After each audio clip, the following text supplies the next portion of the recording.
السلام علیکم ورحمۃ اللہ وبرکاتہ۔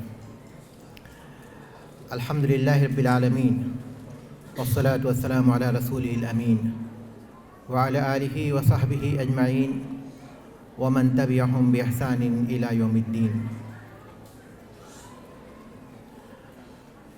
معزز مہمان خصوصی قاری صہیب صاحب حفظہ اللہ، علماء کرام، محترم حضرات اور عزیز طلباء و طالبات،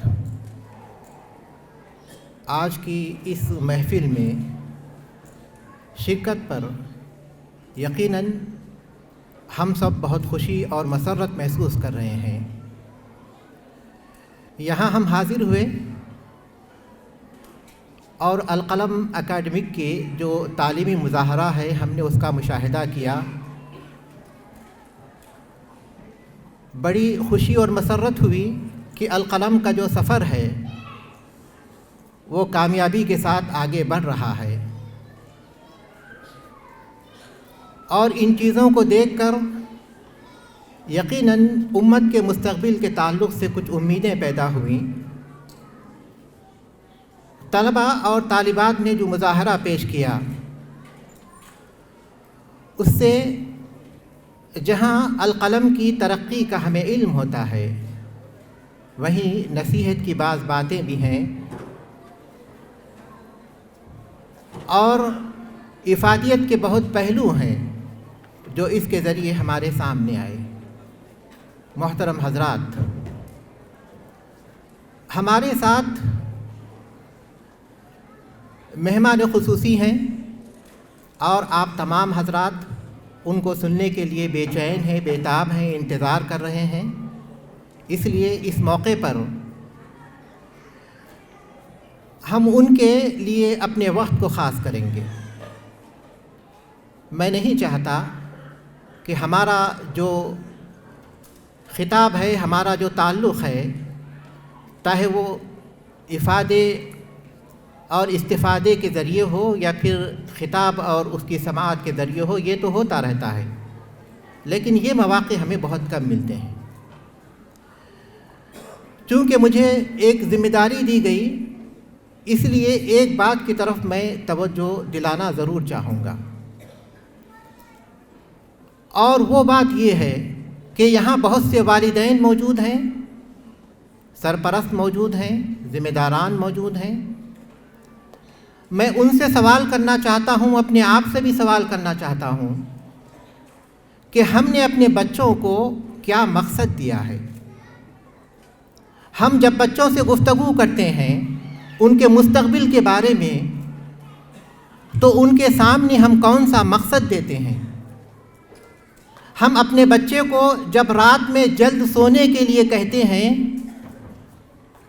تو کیا کہہ کر انہیں سلاتے ہیں؟ کیا یہ کہہ کر کہ فجر کی نماز کے لیے تاخیر ہو جائے گی، یا یہ کہہ کر کہ اسکول کے لیے لیٹ ہو جائیں گے؟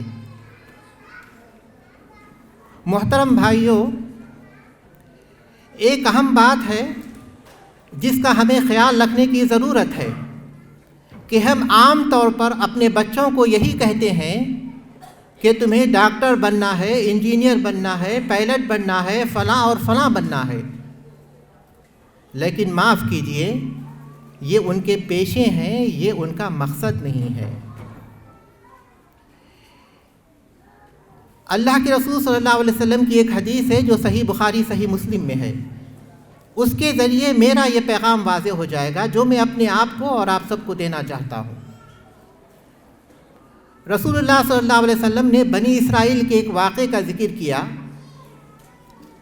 کہ ایک بچہ اپنی ماں کا دودھ پی رہا تھا، یعنی دودھ پیتا بچہ جو بات نہیں کر سکتا۔ اتنے میں ایک سوار ان کے پاس سے گزرا جو عمدہ سواری پر سوار تھا، خوش پوشاک تھا۔ ماں نے اسے دیکھا تو کہنے لگی کہ یا اللہ، میرے بچے کو اس کی طرح بنانا۔ دودھ پیتا بچہ، اس نے دودھ پینا چھوڑ دیا، اس سوار کی طرف غور سے دیکھا اور کہنے لگا کہ یا اللہ، مجھے اس کی طرح نہیں بنانا۔ یہ ایک کرامت تھی جو اللہ تبارک و تعالیٰ نے ظاہر کی ایک اہم پیغام دینے کے لیے۔ اس کے بعد پھر دودھ پینے میں مصروف ہو گیا۔ کچھ دیر کے بعد ایک لونڈی ان کے سامنے سے گزاری گئی جسے لوگ مار رہے تھے اور کہہ رہے تھے کہ تو چور ہے، تو نے بدکاری کی ہے، اور وہ کہہ رہی تھی کہ حسبنا اللہ و نعم الوکیل، کہ اللہ میرے لیے کافی ہے، وہی کارساز ہے، بہترین کارساز ہے۔ ماں نے دعا کی کہ یا اللہ میرے بچے کو اس کی طرح مت بنانا۔ بچہ پھر دودھ پینا چھوڑ دیا، اس کی طرف غور سے دیکھا اور کہنے لگا کہ یا اللہ مجھے اس کی طرح بنانا۔ اس کے بعد پھر بچے میں اور ماں میں مکالمہ ہوا۔ ماں کہنے لگی کہ ایک عمدہ سواری پر سوار اچھا آدمی گزرا، میں نے دعا کی کہ میرے بچے کو اس کی طرح بنانا، اور تم نے کہا کہ اس کی طرح مت بنانا۔ اس کے بعد ایک لونڈی گزری جسے لوگ مار رہے تھے، اور میں نے دعا کی کہ میرے بچے کو اس کی طرح مت بنانا، اور تم نے کہا کہ مجھے اس کی طرح بنانا، اس کی کیا وجہ ہے؟ تو بچہ کہنے لگا کہ اس کی وجہ یہ ہے کہ وہ جو سوار تھا وہ ظالم تھا۔ تم نے دعا کی کہ مجھے اس کی طرح بنانا، میں نے کہا کہ مجھے اس کی طرح مت بنانا۔ اور وہ جو لونڈی تھی وہ مظلوم تھی، آپ نے کہا کہ مجھے اس کی طرح بنانا، میں نے کہا کہ مجھے اس کی طرح مت بنانا۔ اس حدیث کے ذریعے یہ بات معلوم ہوتی ہے کہ ان بچوں کو اگر زبان دے دی جائے تو بچے اپنے والدین سے درخواست کریں گے کہ ہماری زندگی کا صحیح مقصد متعین کیجیے۔ بنیادی طور پر ہم بچوں کو وہ سوار بنانا چاہتے ہیں جو بچے بننا نہیں چاہتے۔ اللہ تبارک و تعالیٰ نے ہمیں مقصد دیا، وَمَا خَلَقْتُ الْجِنَّ وَالْإِنسَ إِلَّا لِيَعْبُدُونَ، میں نے جنوں اور انسانوں کو اپنی عبادت کے لیے پیدا کیا ہے۔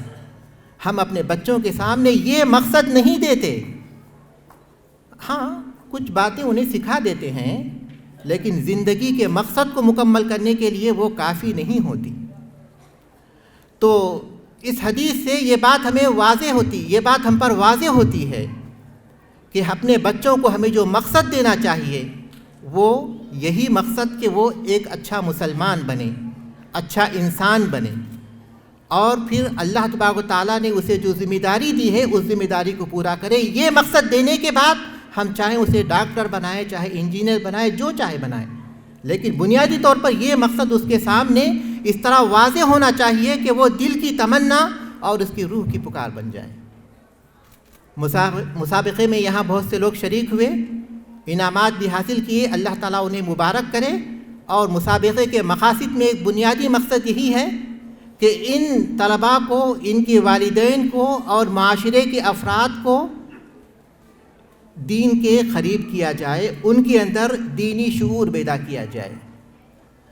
مسابقے میں جو باتیں آئی تھیں، جو باتیں بتائی گئیں، جو باتیں طلباء اور طالبات نے یاد کیں، اور ان پر جو محنتیں ان کے والدین نے کیں، اگر وہ اس پروگرام کے بعد ختم ہو جاتی ہیں تو اس کا مطلب یہ ہوا کہ جنہوں نے شرکت کی تھی کہ وہ ناکام ہو گئے۔